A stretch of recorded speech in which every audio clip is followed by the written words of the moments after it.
I was really looking forward to doing this video because it was produced by a guy who calls himself, well, I'm not even going to say his name, but it's a frauditor channel that tries to expose First Amendment auditors as frauditors. And are some of them frauditors? Absolutely. Do they defraud people? Do they do things that ain't above board? Absolutely. We have, on my other channel, Here's the Deal, we've exposed those guys, some of them. There's a lot of them, and exposing them all would be a full-time job, just like exposing these fraudit channels would be a full-time job. But I think that this was interesting because he tries to expose Chili DeCastro from Delete Laws and actually inadvertently educates his own audience on the nature of certain laws being inherently racist from their very beginnings. I'm going to play this and then we're going to make some comments along the way. But check this out. Truth fears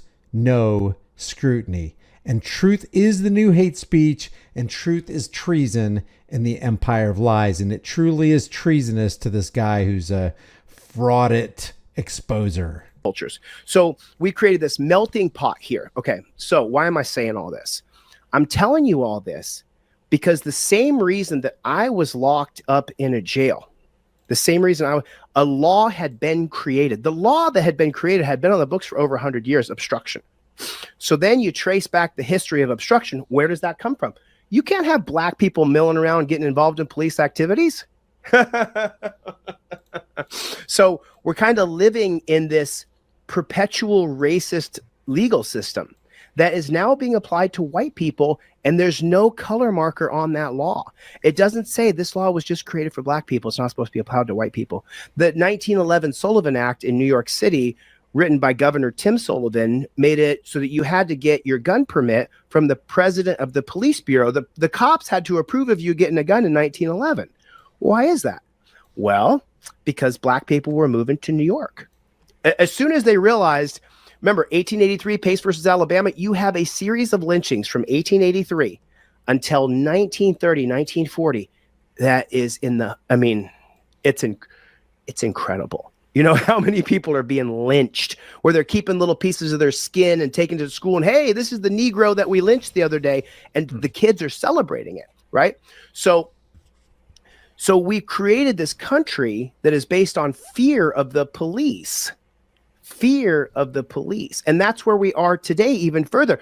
They're called peace officers. They go to peace officer standards and training school, but yet then they wear a slave catcher badge. Why aren't they wearing a peace symbol? Why are their uniforms black and blue? Why aren't they white and yellow? Why are they hiding on the side of the road to get us instead of going to calls where people's rights have been violated? And that's the whole point. That's the entire point. We've created a system of law enforcement, not rights protecting, not peace officers. So if you hear me talk about institutionally racist laws in our country, it's because from 1638 Delaware Colony all the way up until 1964, we created laws just for black people. That's 300 years. This is a priceless history lesson that you're not going to get in the 15,000-hour indoctrination program called the public school system. This is all verifiable. This is all objective. This is all historical. And if you don't learn from history, you are doomed to repeat it. And I love the fact that this truth is going out and hitting the ears of the audience of this frauditor dude. 300 years, more. 1640, 1740, 1840, 1940, all the way up to 1968. So 328 years of laws being created just for blacks. Just for blacks. Yeah. Now, if you're white and you're a conservative like I am, then you say to yourself, holy shit, I'm being arrested for a law created for black people. You got to get out of your car in the name of officer safety. Pennsylvania versus Mims, 1977. Pennsylvania versus Mims. Mims is Harry Mims. Who's Harry Mims? He's a black guy. So when your case goes to the Supreme Court and they make a ruling on your case, it applies to everybody. And what's interesting about this is this frauditor channel approves of these laws, which are inherently racist. If you're approving of a law that had its origin in racism, then you are approving racism, whether you believe it or not. Now, this frauditor guy on this channel is always taking the side, majority of the time, taking the side of the cops. The cops are enforcing the racist laws. So if you're taking the side of somebody who's enforcing racism, something that's inherently racism, what do you call that person? You have to get out of the car in the name of officer safety. What is that brought up on? Pennsylvania versus Mims. Harry Mims. You follow me? 1997, Maryland versus Wilson. Maryland versus Wilson makes it so that the passenger has to get out of the car in the name of officer safety. Well, Maryland versus Wilson, who's Wilson? Michael Wilson is a black guy. 1968, John Terry, Terry versus Ohio. Cops, what are the 4 tenets of Terry versus Ohio? Number 1, officer safety over all of your rights. Officer safety is premium. Number 1, forget everything else. Number 2, Terry versus Ohio creates reasonable articulable suspicion. No such thing as reasonable articulable suspicion until blacks are freed. You understand why I'm teaching you the history of our country? We never had a need for reasonable articulable suspicion until black people were freed. And the crazy thing is this frauditor guy who owns this channel will let his hatred of Chile obstruct his view of the truth that's actually spoken. Hey, you know what I think about Hillary Clinton, Barack Obama, George H.W. Bush, George W. Bush, Donald Trump. But if truth comes out of their mouths, it's just the truth. The truth is the truth, even if nobody believes it. And a lie is still a lie, even if everybody believes it. What's coming out of Chile's mouth right here is truth, but this guy will condemn the truth because he hates the person who's speaking the truth. And now you have this magical, reasonable, articulable suspicion. So first tenet, officer safety. Number 2, reasonable, articulable suspicion. Number 3, cops can run up and grab you and pat you down. So it used to be with the back of their hands on the front of the trousers. What is it today? POW style of arrest. Get on your knees, hands on your head, lay on your belly.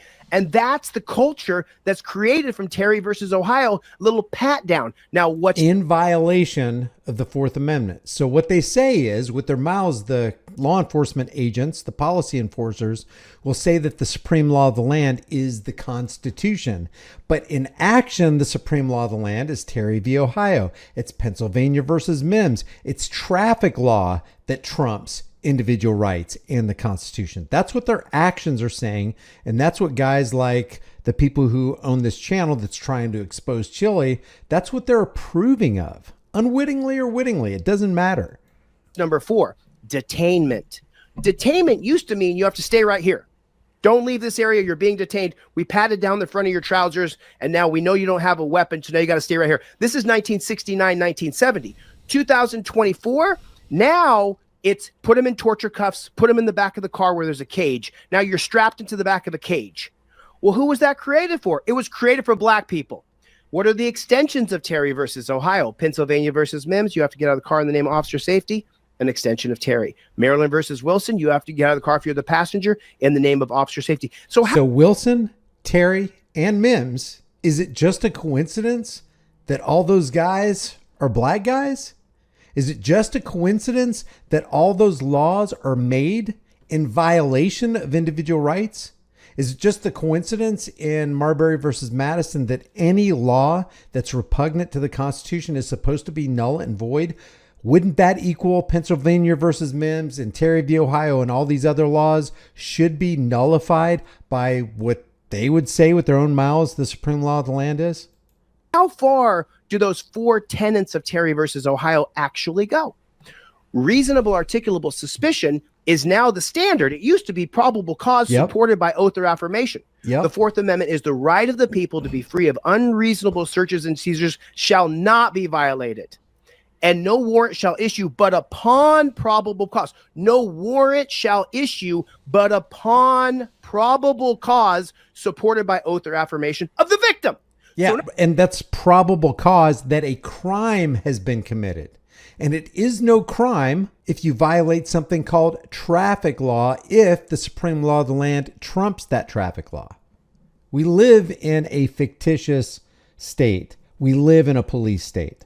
In other words, in 1791, 1800, when the Bill of Rights was created, if I'm going to file a grievance against you, I go down to the police bureau and I say, this guy came into my house, he smacked my dog, hit my wife, ate my porridge, and stole my pan.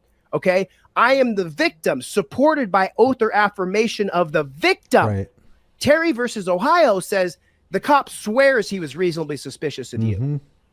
And why was that created? Just for blacks. It wasn't created for white people. So for my conservative brothers and sisters watching this, they're like, yeah, he is right. It wasn't created for us at all. Right? Yeah. So now we're living in this system. We live in a Terry versus Ohio system, and we're living in Richard Nixon's America. People say this is Trump's America, this is Biden's, no, it's not. Our entire country is based on Richard Nixon's 1971 declaration of the war on drugs, on the war on people. Yep, exactly. Because that is a euphemism that government loves to use. War on terror, war on drugs. It's not a war on drugs. It's a war on people who want to use drugs. And if you look at the Constitution, if you look at the Declaration of Independence, and then you look at life and you are honest with yourself, hey, you can do whatever you want to do with your own body. As long as you don't harm, threaten harm, damage somebody's property, steal somebody's property, and not repay. As long as you're not doing those things, you can do whatever you want to. If you're not free, and I'm not suggesting that anybody does this, but if you're not free to put whatever substance into your own body that you want, then you're not free. If you're not free to travel freely down the road without getting harassed by cops under traffic law, then you are not free. This isn't the land of the free, home of the brave. This is the land of the fee, home of the slave. And we have to understand this. We have to realize this. And so this is Richard Nixon's America. Richard Nixon was a criminal piece of, right? He was a total piece of racist, misogynist, piece of fucking, right? Okay. Piece of shit. Say it. I mean, go ahead. I'm trying to be more electable because I am going to run for governor and I am going to win because this system cannot stand. My dude. I like to see people doing stuff. That's for sure. All right. So how would you describe Chili's behavior so far? I think that there's only one way to describe it.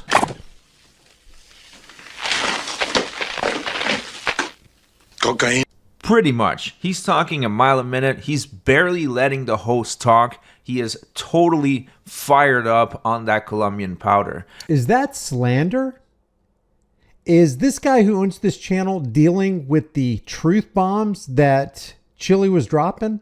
Absolutely not. He enters into the arena of ad hominem. He says, pretty much, he's talking a mile a minute. He's barely letting the host talk. He is totally fired up on that Colombian powder. So he's actually making an accusation. An accusation without substantiation is the height of ignorance. But a lot in his audience will continue to subject themselves to ignorance. What I think is cool is that he actually inadvertently subjected his audience to the truth of what's really going on via Terry v. Ohio, Pennsylvania versus Mims and these other cases that are inherently racist. But here's what else he says. Now, another thing that's about to happen in just a moment is that not only he just said he's going to run for governor, which is silly and ludicrous. That's no more silly and ludicrous than any other human being, for whatever reason, running for the governor. I'm not for it, but other people do it. They have for the last 250 years of our nation's existence. So I don't know what exactly is ludicrous and silly. And if he's thinking that it's ludicrous and silly for Chili to do it, then he must also think, if he's consistent, that it's ludicrous and silly for other people to do it. And then he says this. But now he's going to say that he was the leader of the civil rights movement on TikTok. Now, I don't know if he was or wasn't, but what if on the level of views on TikTok, he was the leader in views for a person who is actually speaking out for people's civil rights?